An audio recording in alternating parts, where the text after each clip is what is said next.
On his 40th birthday, Jake expected a quiet night with Sophia at their Chicago home. Instead, she led him to a lavish loft party, every corner glowing with memories of their life together. But among the guests laughed and jazz filled the air. A stranger's hand lingered too long on Sophia's back, shattering the illusion. Sophia deflected with smiles, but doubt took root. What secrets hide behind her perfect mask? Is Jake ready to unravel the web of lies spanning years? And will he have the strength to face the truth without breaking? Jake Turner had never been one for big celebrations. At 40, he preferred the quiet comfort of routine, a cold beer on the porch of a Chicago brownstone, maybe a Cubs game on the radio, and Sophia by his side, her laughter cutting through the evening hum. So when she suggested keeping his birthday low-key, just a few drinks with friends, he was relieved. Nothing fancy, she'd said, her hazel eyes twinkling over breakfast. You know, I'm not into all that. Jake nodded, grateful. A dive bar, some wings, good company, that was his speed. But as their car rolled through the artsy West Loop that evening, pulling up to a sleek, converted warehouse with fairy lights spilling out the windows, he realized Sophia had other plans. The place was stunning, no question. Exposed brick walls stretched high, industrial beams crisscrossing the ceiling like an urban cathedral. Soft, warm lights bathed the space, reflecting off wide. White walls adorned with framed photos, snapshots of their life together. There was the blurry selfie from their first trip to Lake Michigan, her hair wild in the wind. A candid of Jake grilling at their old apartment's rooftop. Even a faded Polaroid from the night they met at a mutual friend's poetry slam. Both of them awkward and a little drunk. A modern jazz trio played in the corner, the kind of music that felt effortless, weaving into the chatter without overpowering it. The air smelled faintly of cedar and citrus, probably from the artisanal cocktails being passed around. It was beautiful, curated, the kind of event you'd see in a lifestyle magazine. Jake couldn't help but feel a swell of gratitude, even if it was a bit much for his taste. Sophia looped her arm through his as they stepped inside, her smile wide and radiant. She wore a deep green dress that hugged her frame, her dark curls cascading over one shoulder. "Happy birthday, love," she whispered, squeezing his elbow. The room erupted. Friends, co-workers, even a few neighbors clapped and cheered, raising glasses in his direction. "To Jake," someone shouted, and the crowd echoed it. He laughed, a little embarrassed, and waved them off. "You guys are too much," he said, playing the part of the humble birthday boy. Sophia beamed, steering him toward a cluster of familiar faces. "Come on, you've got to say hi to everyone." At first, it felt good. Overwhelming, sure, but thoughtful. He shook hands, hugged old college buddies, and nodded through small talk about work and the Bears' latest loss. Sophia was in her element, flitting between groups, her laughter bright and infectious. She'd always been the social one, the planner, the spark that lit up any room. Jake, an architect who spent his days sketching blueprints, was content to let her shine. He sipped a whiskey sour, letting the warmth settle in his chest, and tried to soak it all in. This was for him, after all. She'd gone all out. Maybe he'd misjudged her insistence on low-key. Maybe this was her way of showing she still cared, even after 12 years of marriage and the quiet routines that had started to define them. But then he saw it. Across the room, near the bar, Sophia was laughing with a man Jake didn't recognize. He was tall, maybe mid-30s, with salt and pepper hair that looked too perfect to be natural. His navy blazer was tailored, sleeves rolled, just enough to flash a sleek silver watch. The guy, Nick, Jake would later learn, leaned in close, his grin easy, confident. And then, as if it were the most natural thing in the world, his hand settled on Sophia's lower back.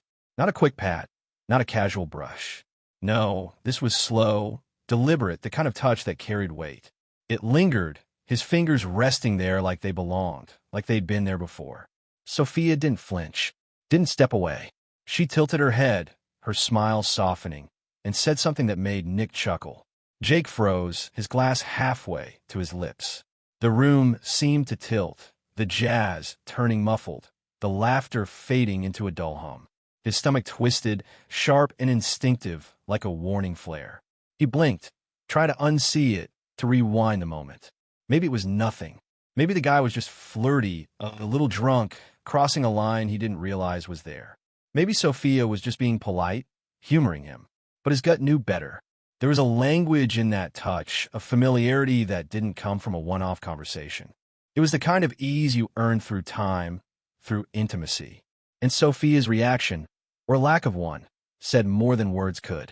She wasn't surprised. She was comfortable. He stood there, rooted, as his brain scrambled for excuses. He wanted to believe it was innocent, that he was reading too much into a fleeting moment. But the image burned into him. Nick's hand, Sophia's smile, the way they stood just a little too close. Before he could process it, Sophia turned, her eyes catching his across the room. Her expression shifted in an instant, bright, warm, like a spotlight snapping on. "Jake," she called, waving him over. She broke away from Nick and crossed the room, her heels clicking on the polished concrete. "There you are," she said, kissing his cheek, her perfume sharp and floral. "You having fun?" He nodded, his throat tight. "Yeah, it's incredible." The words felt hollow, but she didn't seem to notice. She hooked her arm through his again, pulling him toward another group. "You've got to meet Rachel from my office. Her husband's into that craft beer stuff you like."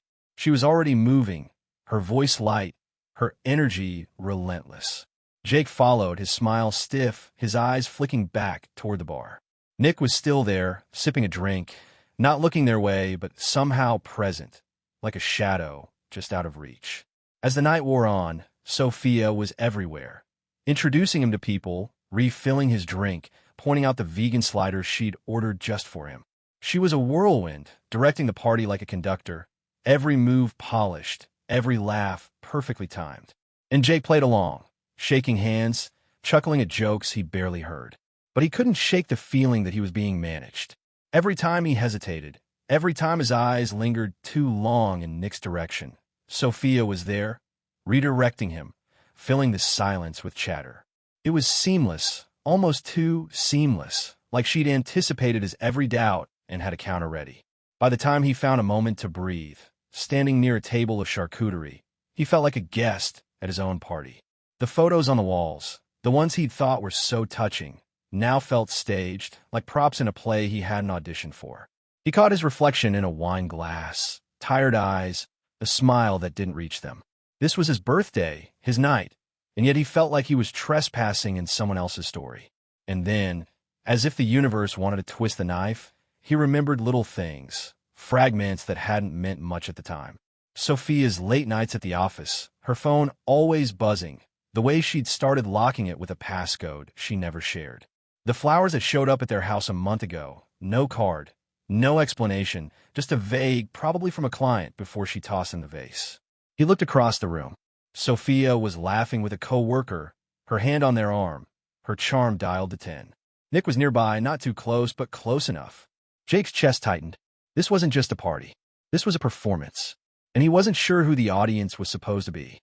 The jazz trio shifted to a slower tune, a melancholic saxophone weaving through the chatter of a loft. Jake stood near the charcuterie table, his whiskey sour, sweating in his hand, the ice long melted.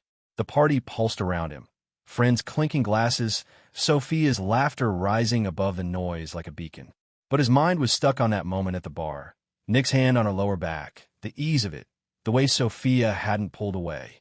It played on a loop, each replay sharpening the edges of his doubt. He wanted to shake it off, to chalk it up to too much whiskey or the overwhelm of the night, but his gut wouldn't let him. Something was wrong, and the more he tried to ignore it, the louder it screamed. Sophia was a master at keeping the night on track. She glided through the crowd, her green dress catching the light, her smile a magnet for every guest. She'd always been like this, charismatic, the one who could turn a dull dinner into a story you'd retell for years. Jake had loved that about her, the way she filled their life with color. But now, watching her work the room, he saw something else, control. Every time he lingered too long in one spot, she was there, steering him to a new conversation, a new distraction. "Jake, you got to try these sliders," she'd say, or "Come meet Tom. He's got a hilarious story about his dog." It was seamless, her energy a shield that kept him from dwelling on what he'd seen. And it was working, almost. He caught glimpses of Nick throughout the night. The guy never strayed far, always hovering at the edges of Sophia's orbit. He didn't approach Jake, didn't join the group introductions, but his presence was unmistakable. Leaning against a wall, sipping a drink, his eyes flicking towards Sophia when he thought no one was watching. Jake noticed, and every time he did, his stomach twisted tighter. Who was this guy? A coworker? A friend? Sophia hadn't mentioned him, not once, and that silence felt louder than the music. Jake tried to recall if she'd ever talked about a Nick, maybe for her marketing firm, maybe from one of her networking events. But nothing came to mind. That blank space in his memory only deepened the unease. As the night wore on, Sophia's deflections grew more deliberate. When Jake's eyes drifted toward Nick, she'd touch his arm, laugh a little louder, pull him into a story. Once, when he stepped away to grab a napkin, he saw them together again. Nick leaning in, Sophia nodding, their heads close like they were sharing a secret. But the second Jake turned back, she was by his side, her hand on his shoulder. "You okay, babe? You look a little zoned out," she said, her voice sweet, her eyes searching his. He forced a smile, just taking it all in. She kissed his cheek, quick and reassuring, and tugged him toward the dessert table. "Come on, they've got your favorite chocolate tart." But Jake wasn't hungry. He was replaying every detail, every moment that hadn't felt right. And the more he thought, the more he realized this wasn't just about tonight. Little things he'd brushed off, started creeping back, sharp and insistent. Sophia's late nights at the office, her phone buzzing at odd hours, the way she'd started locking it with a passcode she never shared. A month ago, a bouquet of roses had shown up at their house. No card, just a sleek white box with a red ribbon. "Probably from a client," she'd said, her voice casual as she shoved them into a vase. Jake had joked, "Someone's got a fan," but her laugh had been tight, her eyes avoiding his. He'd let it go, told himself it was nothing. But now, that memory felt like a brick in a wall he hadn't seen building. There was more. The way Sophia had started dressing differently, sharper, bolder, like she was stepping into a new version of herself. Her usual jeans and blouses had given way to tailored dresses, high heels, lipstick that used to be reserved for date nights. "Just stepping on my game at work," she'd said when he commented, her tone light, dismissive. He believed her, proud of her ambition.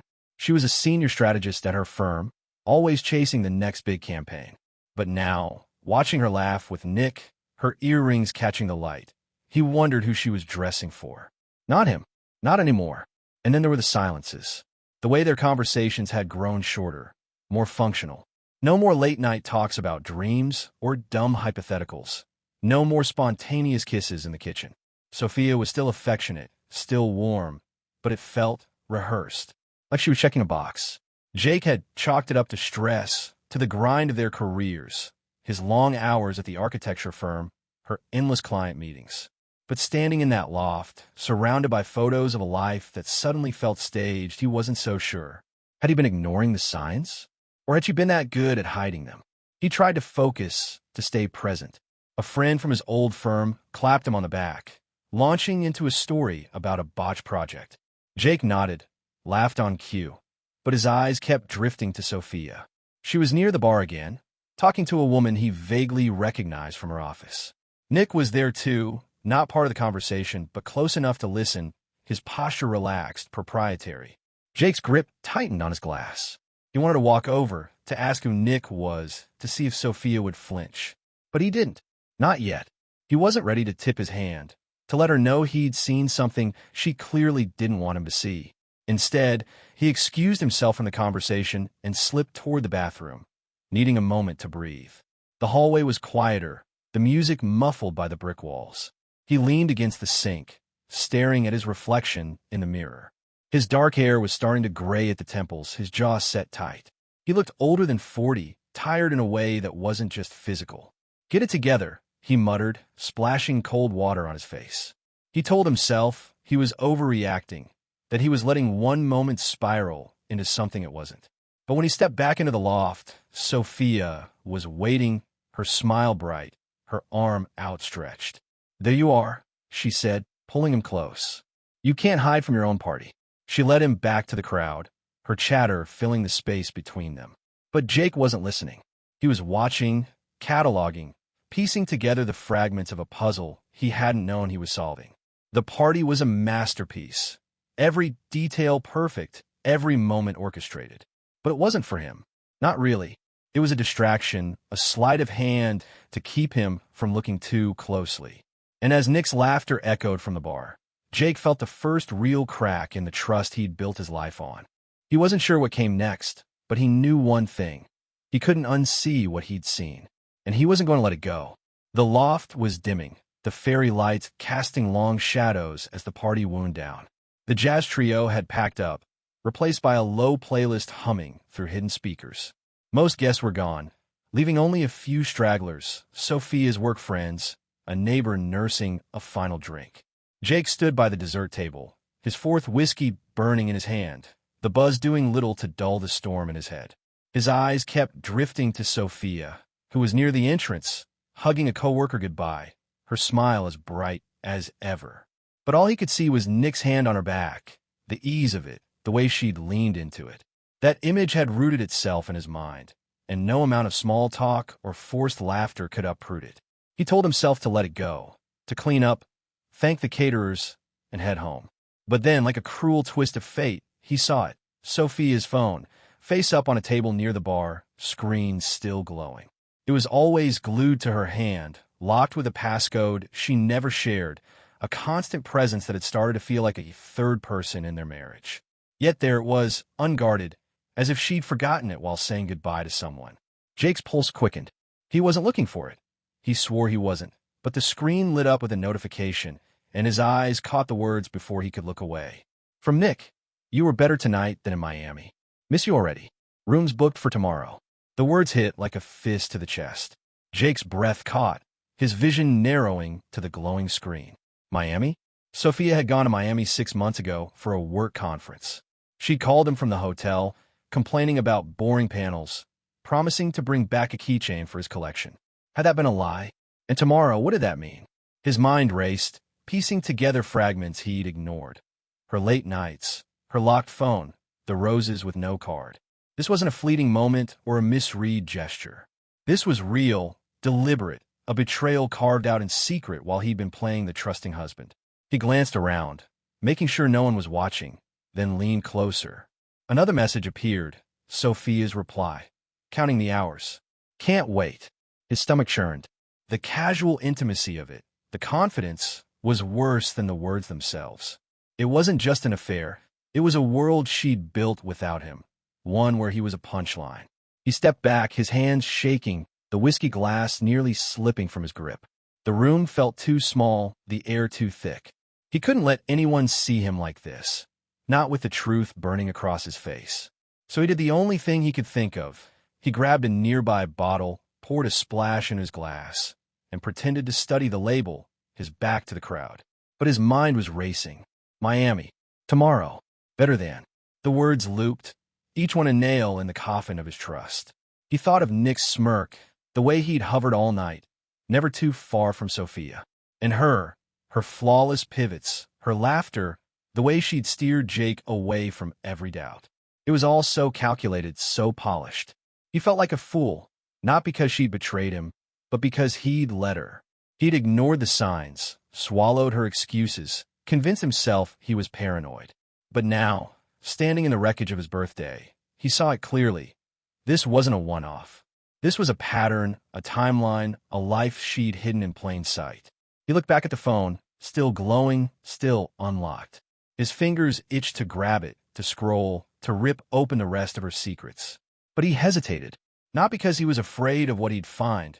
He already knew, but because he wasn't ready to cross that line, to become the guy who snoops. Instead, he turned away, his heart pounding, and slipped into the hallway, ducking into the bathroom. He locked the door, sat on the edge of the tub, and stared at the tiled floor, trying to steady his breathing.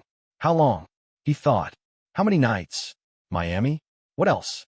He remembered her conference trips, Dallas, Seattle, New York. Had they all been covers? Had Nick been there, laughing at Jake's texts, his naive miss you messages? He splashed water on his face, the cold biting his skin, and looked in the mirror. His eyes were bloodshot, his jaw clenched so tight it ached. He didn't recognize himself. Not the architect who'd built a life with Sophia, not the man who trusted her implicitly. When he stepped out, Sophia was there, waiting, her smile soft, her hair now tied back. "There you are," she said, looping her arm through his. Everyone's heading out. Help me grab the last of the glasses. Her voice was warm, effortless, like she hadn't just torn his world apart. Jake nodded, numb, and followed her back to the main room. They chatted with the caterers, laughed about the empty wine bottles, tidied up like a team. But Jake was elsewhere, hearing those messages on repeat, better than Miami. Counting the hours. It was like living in two realities, smiling for her, for the guests, while inside everything burnt. When the last person left, Sophia hugged him from behind, her chin on his shoulder. Did you have fun? She asked, her voice soft. Yeah, he said, his throat tight. Thanks for everything. She squeezed him, oblivious to the shift inside him. But Jake knew. He couldn't confront her now. Not drunk, not surrounded by streamers and half-eaten cake. He needed time, proof, a plan. They got home just past 1 a.m., Sophia driving, humming to the radio. Jake stared out the window, the Chicago skyline blurring past, his silence blending with the hum of the engine. At home, she kicked off her heels, stretched, and yawned. I'm gonna shower, she said, already halfway up the stairs. My back's killing me. There was the shower, her go-to move after late nights. Jake nodded, his voice steady. I'll clean up down here. As the bathroom door clicked shut and water started running, he moved. Her laptop sat on the kitchen island, still open from when she tweaked the party playlist. He opened it, hand steady now, driven by something colder than anger. She hadn't logged out. Her confidence, her arrogance, left the door wide open. He clicked in her messaging app, and there it was, Nick, top of the list. Months of chats unfolded, texts, photos, inside jokes, hotel bookings. He thinks I'm at a client dinner tonight, Sophia wrote last week. Nick's reply, poor guy's clueless. You're too good at this. Another from her, he's so trusting. It's almost too easy. Jake's chest tightened, but he kept going. Photos, a rooftop pool, Sophia in a bikini he'd never seen. Nick and her in robes, clinking glasses. Timestamps showed late-night chats, midday messages when she was in meetings. One photo stopped him cold. A group shot at a Chicago restaurant. Nick's arm around her, dated the weekend she'd claimed to be in Dallas. She'd kissed him goodbye that morning, said Tableau. He closed the laptop, his hands shaking. The shower stopped upstairs. Jake grabbed a flash drive, copied the chat, and emailed it to a burner account he created on the spot. He printed key messages, photos, receipts, proof she couldn't deny. By the time Sophia came downstairs, hair damp, wearing his old t-shirt, the evidence was hidden, and Jake was calm, focused. You didn't clean up? She teased, pouring wine. Too tired, he said, meeting her eyes. We'll do it tomorrow. She smiled, clueless. But Jake was done being played. The truth was out, and he was ready to act. The morning after the party, Jake woke to the soft hum of Chicago traffic filtering through the bedroom window. Sophia was still asleep, curled under the comforter, her breathing steady, her face serene. For a moment, he watched her, the woman he'd loved for over a decade, now a stranger hiding a double life. The folder of evidence, printed texts, photos, hotel receipts, sat zipped in his backpack downstairs, a silent bomb waiting to detonate. He slipped out of bed, careful not to wake her, and headed to the kitchen. The routine felt surreal. Grinding coffee beans, boiling water, the familiar clink of mugs. But inside, he was different, cold, focused, a man on a mission. Last night's discovery had changed him. Nick's messages, Sophia's lies, the cruel ease of their banter about his trust. It wasn't just betrayal. It was a calculated performance. Yet Sophia played her part flawlessly. When she'd come downstairs after a shower, teasing him about not cleaning up, she'd looked at him with the same warmth, the same affection. No guilt, no cracks in her facade. It was chilling how effortlessly she moved through their life, knowing what she'd done. But Jake wasn't the same man she'd counted on to stay blind. He was watching now, and he was playing her game. He sipped his coffee, staring out the window at the gray city morning. The plan was forming. Gather more proof, stay calm, and build an airtight case. Confronting her now would be messy. She'd deny, deflect, turn it back on him. He'd seen her do it before, her gentle gaslighting weaving doubt into his certainty. No, he needed leverage, something she couldn't spin. The folder was a start, but it wasn't enough. He needed to know how deep this went, how long she'd been meeting Nick, and whether it was just him or something bigger. The thought made his stomach turn, but he pushed it down. Emotion could wait, evidence couldn't. Sophia came downstairs an hour later, yawning, her hair messy, wearing his old Cubs hoodie. "Morning," she said, grabbing the coffee he'd left for her. "You're up early." Her smile was lazy, unguarded, like nothing had changed. Jake nodded, his expression neutral. "Couldn't sleep. Too much whiskey." She laughed, leaning against the counter. "You held up pretty well for 40. Everyone loved it." He forced a smile, watching her closely. She was good, too good. No hesitation, no nervous glances. If he hadn't seen those messages, he'd believe her act completely. The day passed in a strange dance of normalcy. Sophia worked on her laptop, answering emails, humming to herself. Jake pretended to read a book, but his mind was elsewhere, cataloging her every move. When she stepped out for a quick grocery run, he noticed her phone went with her, as always. He waited 10 minutes, then opened her laptop again, still unlocked from the night before. He dug deeper, checking her email, her calendar. A team dinner was scheduled for next week in Milwaukee, except the hotel booking was for one, not a group, and Nick's name appeared in a confirmation email. Another lie, another trip. He screenshotted it, added it to his growing file. That evening, Sophia announced she was meeting a colleague for drinks to discuss a campaign. "Won't be late," she said, touching up her lipstick in the hall mirror. She wore a new dress, black and fitted, her perfume sharp and unfamiliar. Jake nodded, his voice casual. "Have fun." But as soon as her car pulled out, he grabbed his keys. He wasn't sure why. Instinct, maybe, or a need to see it for himself.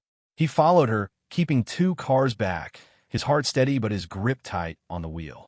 She didn't go to the trendy bar she'd mentioned.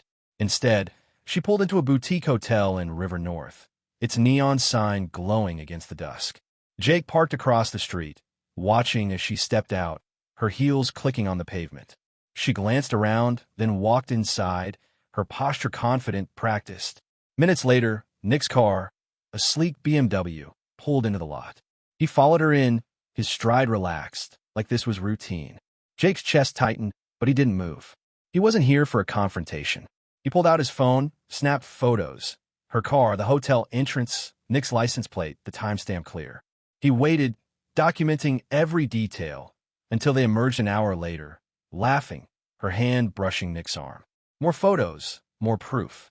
He drove home, the images burning into his mind, but his resolve hardening. Back at the house, he added the photos to his folder, organizing them by date, cross-referencing with the messages. He pulled bank statements, finding charges for hotels, restaurants, even a jewelry store he hadn't known about. A pair of earrings, $300, paid in cash, matched the ones she'd worn last night. Not a gift from him. The puzzle was coming together, each piece a stab of clarity. Sophia wasn't just cheating. She was living a parallel life, funded partly by their joint account, built on lies she'd fed him for months, maybe years. When she came home, she was all smiles, tossing her purse on the counter. "God, those client pitches are exhausting," she said, pouring a glass of water. "How's your night?" Jake looked at her, his face calm, unreadable. "Quiet. Just catching up on some work." She nodded, oblivious, and headed upstairs. But he caught the faint tension in her shoulders, the way her eyes flicked to her phone before she left the room. She was starting to sense something, maybe his silence, maybe the shift in his gaze. Good. Let her wonder. The next day, Jake took it further. He called a friend at Sophia's firm, casual, under the guise of planning a surprise for her. "She's been so busy with those conferences," he said. "Wasn't she in Miami last spring?" The friend hesitated. "Miami? No, we haven't had anything there in years." Jake's heart sank, but he pressed on, confirming Dallas and Seattle were also lies. He thanked her, hung up, and added the call to his notes. Then he contacted a private investigator, a discreet one recommended online, and sent over the folder. "Just verify what I've got," he told the guy, "and see if there's more." Sophia kept up her act, but cracks were showing. She was jumpier, checking her phone more often, asking Jake vague questions about his day, like she was fishing for clues. At dinner, she reached for his hand, her touch warm but calculated. "You seem quiet lately," she said, her eyes searching his. "Everything okay?" He smiled, squeezing her hand back. "Just work. You know how it is." She nodded, But her relief was fleeting, her fingers lingering on her phone as she cleared the plates. Jake wasn't angry anymore. Anger was too raw, too messy. What he felt was purpose. He was building a case, not just for himself, but for the life he deserved, one free of lies. Every photo, every receipt, every lie documented was a step toward that. He didn't know how it would end, but he knew one thing. Sophia thought she was in control, but the game had changed. And this time, he was the one holding the cards. The Chicago sky was heavy with clouds, a late autumn chill settling over the city as Jake sat at the kitchen table, his coffee untouched. It had been 3 days since he'd followed Sophia to the hotel, 3 days since he'd added those final photos to the folder that now held the weight of their marriage. The evidence was undeniable. Messages, receipts, timestamps, lies stacked neatly in a manila folder labeled simply for lawyer. He'd spent those days moving quietly, deliberately, like a man assembling a puzzle he already knew the shape of. Today was the day it all came together, not with shouting or tears, but with the calm clarity of a decision made. Sophia was upstairs, still asleep, oblivious to the shift that had solidified in Jake. He'd stopped grieving the woman he thought she was. That version of her was gone, replaced by someone who'd mocked his trust while planning hotel meetups with Nick. The folder sat on the table, its contents a mirror she couldn't dodge. Jake wasn't angry anymore, not like he'd been at the party. What he felt was resolve, a steady, unshakable need to reclaim his life. He poured a second coffee for her, set it beside the folder, and waited, the house silent except for the distant hum of a neighbor's leaf blower. When Sophia came downstairs, her steps were light, her hair tousled, still wearing his old Cubs hoodie like a costume of their past. "Morning," she said, her voice soft, reaching for the coffee. Then her eyes landed on the folder. Her hand froze midair, her smile fading as if someone had flipped a switch. She looked at Jake, then back at the folder, her shoulders tensing. "What's this?" she asked, her voice barely above a whisper. Jake leaned back in his chair, his gaze steady. "Open it." She hesitated, her fingers trembling as she lifted the cover. The first page was Nick's message. "You were better tonight than in Miami." The next, her reply, counting the hours. Photos followed. Her and Nick at the hotel, his arm around her in a Chicago restaurant she claimed to be out of town for. Bank statements highlighted charges for earrings, hotels, dinners. Her own words, printed in black and white. "He's so trusting. It's almost too easy." Sophia's breath hitched, her hands shaking as she flipped through the pages. She didn't speak, didn't look at him, her face paling with each new piece of evidence. Finally, she closed the folder, her hands resting on it like it might burn her. "Jake," she started, her voice cracking. "Where did you get this?" He tilted his head, his expression calm but unyielding. "Does it matter?" She swallowed, her eyes darting to the table, the floor, anywhere but him. "I didn't mean for it to go this far," she said, the words spilling out, rehearsed yet fragile. "It was a mistake. I was going to end it." Jake's laugh was quiet, bitter. "But you didn't. You ended us instead." She looked up, tears welling, but Jake didn't soften. He stood, pushing his chair in with deliberate care. "I'm meeting my lawyer today," he said. "We're starting the process. Read that folder. It's all there." Sophia's face crumpled. "Jake, please. We can fix this. I'll stop, I swear." Her voice broke, but he saw it. The calculation behind her tears, the same performance she'd used to keep him in the dark. He grabbed his coat, his voice steady. "You lost the right to tell me what this is." He walked out, the door clicking shut behind him.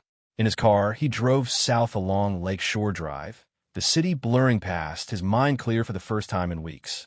He didn't need her explanations, her promises. He needed freedom. By noon, he was in the office of Will Harding, a divorce lawyer with a reputation for discretion. Will flipped through the folder, his expression neutral but impressed. "You've done half my job already," he said, tapping the pages. "This is tight. Dates, evidence, even financials. Joint assets." Jake nodded. "House, checking account. No kids." Will lean back. "You're in a strong position. She won't walk away from this unscathed." They outlined the process. Mediation if she cooperated, litigation if she didn't. Jake wanted it clean, no drama, just consequences. "She doesn't get to pretend this didn't happen," he said. Will nodded. She won't. We'll make sure of it. Jake left the office lighter, not because the pain was gone, but because he was moving forward. The grief had started months ago, in the silences, the locked phone, the moments he'd doubted himself. This was the aftermath, and he was ready for it. When he returned home that afternoon, Sophia was in the living room, dressed in jeans and a blouse, her face puffy but composed. She stood as he entered, her hands clasped like she was bracing for a verdict. "So what now?" she asked, her voice small. Jake dropped his keys in the bowl by the door, poured a glass of water, and took a slow sip. "Now you deal with what's in that folder," he said. "About a lawyer. Papers are coming." Her eyes widened, fresh tears spilling. "Jake, please. It's not what it looks like. I love you." He set the glass down, meeting her gaze. "Don't," he said, his voice low. "You don't get to rewrite this. You laughed at me, lied to me, used me. And I let you, because I loved you. But I'm done." She sank onto the couch, covering her face, her sobs muffled. "I didn't want to hurt you," she whispered. Jake shook his head. "You just didn't want me to find out." He grabbed a duffel bag he'd packed that morning and walked out, leaving her with the folder and the silence. He stayed with a friend, Mike, who didn't ask questions, just handed him a beer and pointed to the guest room. That night, Jake slept deeply, dreamless, his mind unburdened. 2 days later, Sophia texted, claiming she was helping a friend move. Jake didn't reply. Instead, he followed her again, his camera ready. She drove to the same hotel, dressed in a way that screamed intent, not errands. He snapped photos, her car, her entering room 304, Nick arriving minutes later. He sent them to Will, the final nails in the coffin. When he saw Sophia next, she was waiting at home, tearful, wearing his old t-shirt, begging for a second chance. "We can go to therapy," she said. "I'll cut him off. I'll do anything." Jake handed her the divorce papers, his voice calm. "I'm already gone," he said. Her face crumpled, but he didn't waver. He walked out, bag in hand, and didn't look back. In the weeks that followed, the truth spread quietly. Mutual friends pieced it together, whispers of Sophia's affair surfacing at her firm. She lost her standing, her charm no match for the evidence Jake had left behind. He moved into a new apartment, a small place with a view of the lake, and started sketching again, designs flowing freely for the first time in years. The divorce was finalized quickly. Sophia didn't fight it, couldn't with the folder's weight. Jake didn't gloat, didn't need to. He'd reclaimed his peace, his dignity, and that was enough. The past was behind him, and the future was his to build.